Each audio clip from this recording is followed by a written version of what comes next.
Ngayon sa EDSA, nagmistulang lockdown ng ating EDSA, mga kababayan ko. Oh, ito talaga magiging mga ma'am sir, maging kahihinatnan kapag yung mga namumuno sa atin ay mga kurakot, mga kababayan ko. Talagang magwawala ang mga taong bayan, no? Pero partida, mga kababayan, iisa pa lang po na malaking organisasyon itong kumikilos ngayon dito. Hindi pa kasama yung iba dyan, mga ma'am sir. Misto lang total lockdown itong EDSA natin, mga kababayan. Kumbaga ito po yung reply ng ating mga kapatid na mga INC doon sa nilabas ni Poying Demonyo Rimulya na arestuhin daw di umano si Senator Marcolita ngayong linggo na ito, mga kababayan ko. Ito na po yung naging tugon ng ating mga kapatid na ANC, no? Na para bang sinasabi nila, go ahead Mr. Poying Demonyo Rimulya. Wala po kami ng tao. Natatawag po kami. So kayo, Ito, bilis naman yan eh. Buhay yan. Ito tayo sila. Cool na sila eh. Ganyan na po na FG. Ay, pananaw ko eh. Gutom. Ako, wasan ng puta yan. Tama-tama, mainit pa. Pamahaw ko ganina na. Ito na yung yung resulta sa mga ginawa ng mga buaya. Sir. Diba? Gulo-gulo na. Lugu. Anong nangyari dito ngayon, mga kababayan ko? Gulo. Ayan nyo. Yesterday, Pride.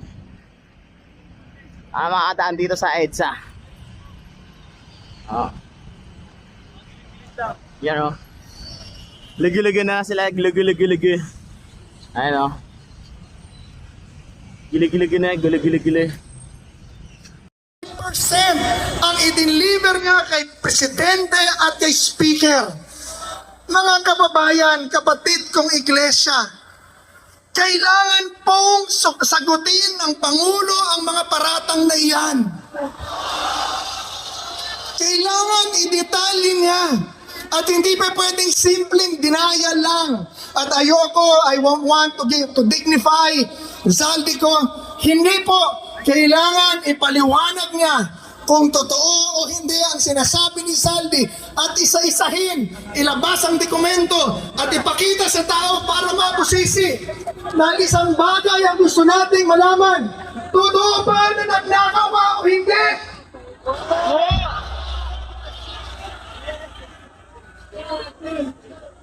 Mga kababayan, Yes. ngayon po, 12 years after,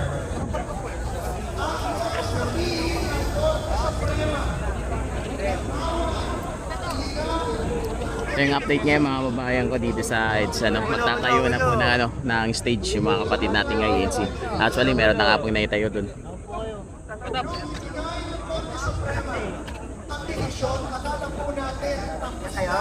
Hindi, halos din na po makakadaan dito, mga kababayan. magnanakaw at maggamit ng pork barrel para magnakaw. Thank you. Unti-unti at tahimik, pinalik pala nila ang sistema. Pinalaki pa ng mas malaking monster. At ngayon nakilala natin, flood control scandal. Yes. No, yung mga pulis na bawal dito, syempre. Bawal yung mga may baril dito eh. Oo, syempre. Ganun naman talaga sa mga pagtitipon eh. Bawal naman talaga magbitbit ng baril kasi dito payapa naman to, payapang panawagan kontra korupsyon kasi nga sa mga nalalaman natin, mas nauuna pang makulong yung lumalaban sa sindikatong pamahalaan kaysa sa mga tunay na may sala, brother. Kaya tayo ngayon, nandito tayo. Hindi ako INC pero nakikisa ako sa kilos protesta na ginagawa ng ating mga kapatid sa Iglesia ni Cristo. Kasama ng mga iba pang grupo, hindi lang po Katoliko, nandito rin po yung mga ibang progresibong grupo na lalahok din dito sa malawakang panawagan na bumaba ka na. No? Marcos, bumaba ka na kasi sobra-sobra na yung paghihirap ng bayan. Alam niyo naman yan. Almost 1 trillion, mahigit 1 trillion ang ninakaw ng administrasyong ito. Pinakamalaki sa history ng Pilipinas. Napakalaking nakawan. Kaya nananawagan tayo sa ating mga kababayan, kung gusto nyo matapos yung paghihirap ng kapwa Pilipino, kung kalaban kayo, sumama kayo dito, lahat tayo makikinabang ulad ng bayan natin. Kung walang kurakot, di ba? Imagine kung ilang mga classroom ang mapapagawa sa 1 trillion. Gaano kalaki pera yun, ilang mga hospital beds. Diba? Kung may tutulong natin, pumunta kayo ng PGH, makikita nyo kung anong kalagayan ng healthcare natin. Correct. Diba? Sa transportasyon, makikita nyo tuwing rush hour, ang ating mga middle wage earner, nagtitiis sa init, sa ulan, para sa ganung bare minimum na serbisyo ng pamahalaan. Tayo may pinakamataas na tax sa Southeast Asia. Even yung Netflix, binibigyan nila ng tax, ganyan gumawa ng pera si Reflecto. Napakakurakot po ng tao na yan.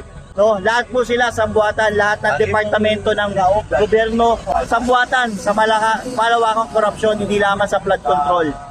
Kaya tayo nananawagan dito bilang Pilipino, no? Tulad ko, Katoliko, sa mga kapwa ko Katoliko, kasama mga kapatid, makiisa po tayo dito bilang Pilipino, hindi po bilang ibang reliyon, no? Ito pong kilos protesta natin, hindi para sa iba, para po tayo ito sa lahat ng Pilipino. Ilan po ang panawagan ko, sana po may pagtulungan tayo. Tawag dito, ito na po yung yung original na White Ribbon Rally, hindi po ba yung nakarang? Boss, ito boss, walang pangalan tong rally na to.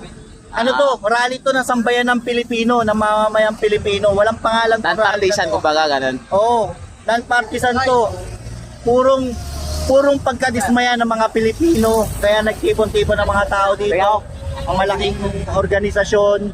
Dahil hindi na nila kaya matiis hindi na matiis talaga kung gaano winalangya ang ating bansa.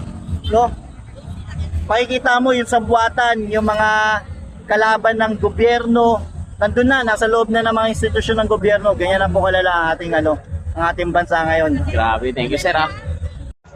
Sila ang nagiging protector ng mga magnanakaw. Yung mga kapulisan. Oo, yung mga kapulisan, bakit? Pinipigilan nila yung taong bayan. Di ba?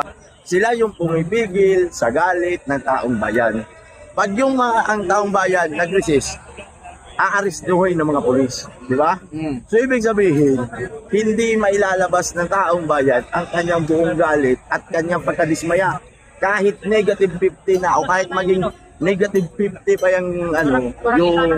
yung sa gobyerno natin. Hangga't nandyan yung mga pulis, sundalo, sila ang nagbibigay ng lakas ng loob. Hindi man nila kagustuhan, pero sila ang nagbibigay ng lakas ng loob sa mga magnanakaw na politiko para magnakaw at pagnakawan tayo. Di ba? Kasi nga, nasa konstitusyon, yung sumunod sila sa sinupkuman. Eh paano kung ang sinupkuman ang siyang dahilan ng mga pagnanakaw? So susundin nila yung pagnanakaw? Di ba? Poprotektahan nila yung pagnanakaw? Kaya nga yung taong bayan lumalabas na pagkatapos pinipigilan pa ng mga pulis. Ngayon, yung mga magnanakaw, hindi na matatakot. Bakit? Sasabihin ng mga magnanakaw ng mga politiko na, walang problema yan. Bakit? Andyan yung mga kapulisan. Correct. Di ba? Sila ang aming mga tuta. Di ba? Pinagmukha ng mga politiko natin na parang yung advance yung mga natin, yung enforcer natin. Yung mga enforcer natin, yung mga kapulisan, tinalo ang China, tinalo ang Japan, tinalo ang Amerika. Alam mo kung bakit? Sobrang dami ng patuloy natin. Kaya natin. Alam mo kung bakit na sobrang advance ang sa Pilipinas? Kasi meron na tayong humanoid. Alam mo yung humanoid? Ay, yung manoy. Sila yung mga human na robot. Di ba? Isipin mo, may puso sana sila may isipan sila Pero gawa daw dahil sa konstitusyon, susundin nila yung mga yung utos ng mga magnanakaw at nagpapahirap sa bayan. Anong tawag mo doon? Humanoid. Ayos. Advance pa tayo kaysa sa China eh. Yung atin talaga, gumagalaw talaga ng kusay. Oo. Hindi mo charge.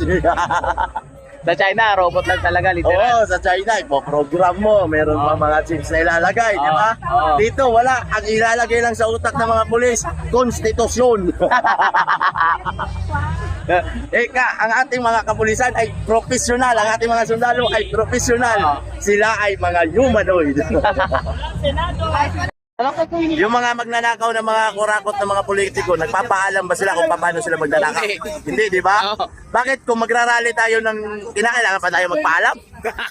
Kalukuhan. Kasi sabi nila, wala kayong permit yan, papaalisin lang kayo dyan. Sabi nila ba eh. Walang permit. Dahil kung walang permit, bakit yung mga nagnakaw ba ng mga politiko, humingi bang permit yun? Dadaan na ng tao. Diyan na kung tubig oh. Kung tayo, Tubig ba eh, pengi ako. Dan. kung tayo magre-resist tayo laban sa mga pagnanakaw ng mga politiko, kailangan ng permit. Pero yung mga pagnanakaw nila, China. Sakto lang. Sana Sabi nga sa kanila ba, pag nanghingi tayo ng permit, bakit papayagan ba nila tayo na harangan natin yung EDSA? Tsaka alam mo, sa totoo lang, hingi pang permit. Bakit? Kalukuhan, bakit? Yung senador nga, magsasabi nga, Pindalo, di ba? To please the people. Eh, ito makaka-please sa amin eh. O, hindi, Pindalo. O, di ba? Ba't mo kami questionin? Eh, kung sabi nga ng senador, pwede naman mag-Pindalo eh, di ba? Di ba? Para sa ano ng mga mamamayan, di ba? Tapos ba yan? Hindi ka nakakuha? At sala, may sting naman ako ba eh. Ay hindi, tanga-tanga na ang mga Pilipino, tanga-tanga at bobo na lang, di ba? Ganun na yun eh. Kung sa'yo na tinatanga ka na nga, binububo ka na ng gobyerno mo, sasabihin mo pa, ba't kayo nag-rally? Di ba? At saka yung Oo, pagkatapos sasabihin, mga bayad yung mga yan eh. ang matindi pa Sampalin ko dyan, sila ng pera eh.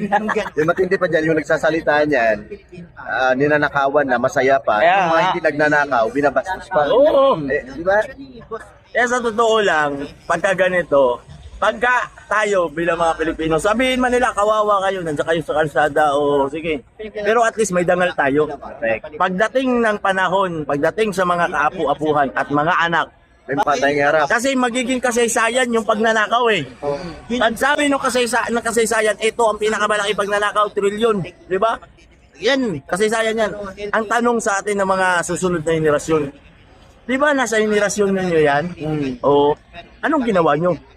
Parang, Wala, nanood lang ako doon sa mga vlogger. kanino nga kanta yun? Kay, Nag-comment lang ako. kay, Di ba? Ray Valera, di ba? Ganun lang yun. Kumbaga tayo ngayon, panahon natin to. Kumbaga, kung pakikinggan mo dati nung panahon ni Cory, sabi nga nila, nilaban namin ang ang demokrasya, 'di ba? Ngayon, katungkulan natin ipaglaban ang katarungan para sa buwis ng bayan. Correct. 'Di ba? Isipin mo, ninakaw yung buwis ng bayan. Sino ang lalaban? Amerika? China? Ay napakawalang kwenta talaga ng Pilipino. Eh di sana na lang pala, hindi na lang tayo nagpalaya doon sa Japan. Oh, di ba? Hindi na lang sana tayo, tawag Siguro kung nasa pangangalaga pa tayo ng Japan, may bullet rin na tayo. Sorry. Di ba? Hindi lang kay Martin na ganito, nakakagang-kagang. Bay, nagkara dito ba yun? Ano daw pangalan mo ba? Long live daw ba? Ako, tayo ang titindi para sa bayan natin. Kasi pagka hindi tayo titindi, ang kasaysayan, huhusgahan tayo ng mga anak natin eh, ng mga apo natin eh, ng mga pamangkin natin eh. Anong ginawa nyo? Gaganin tayo. Ano na ginawa ninyo? Wala, nagtatrabaho lang ako. Eh, sino yung mga nandun sa EDSA? Sila lang yun. O, sila yung mga lumaban. Ika nga, ang sarap magkwento sa kabataan na parte ka ng kwento.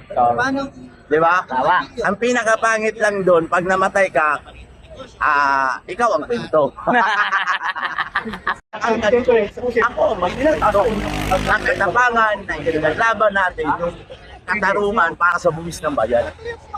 Ganun lang naman yun eh. Kasi sabihin nila, sabihin ng mga kabataan na susunod na henerasyon, Yung panahon ni Cory, ganito kay Marcos. Nung panahon ni Irap, pinaalis niyo si Marcos, si Irap. Ang nanakaw, ang inaano na pera na pagnanakaw, milyon. Oh, di ba? Ito, trilyon. Anong ginawa niyo? Wala.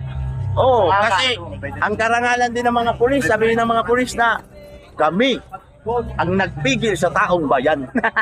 Di ba? Napigilan namin ang taong bayan sa galit sa mga pagnanakaw, sa magnanakaw na politiko. Hindi dalawa ang uri na kasaysayan, pare. Ano? Tayo na lumaban at tayo ay hindi naging tanga. Tayo ay naging matapang sa mga pipigil na pulis na kumbaga sila ay kumukonsente para magnakaw pa ang politiko. Kaya kung noon milyon, hindi sila natakot ngayon, trilyon, paano na sa susunod na henerasyon? Diba? Ang iaano lang ng mga susunod na mga politiko, huwag tayong mag-alala. May puwis pa ng bayan. Pwede pa nating nakawin. O, di ba? At yung nanakawin natin, huwag kayong mag-alala. May pulis tayo na poprotekta. O, sila ang manananggalang. Di ba? Ganun lang yun. Kaya, bahala sila, husgahan sila ng kasaysayan, sabihin nila, ano nangyari ng trilyon na nakawan? Ano ka doon tayo? Pulis ako. Ano ginawa mo bilang polis? Ako yung pumitigil sa mga nagkilos protesta. Oh. Kaya hindi napababa si Marcos at hindi nahuli ang mga magnanakaw sa buwis ng bayan kasi ako ay pulis.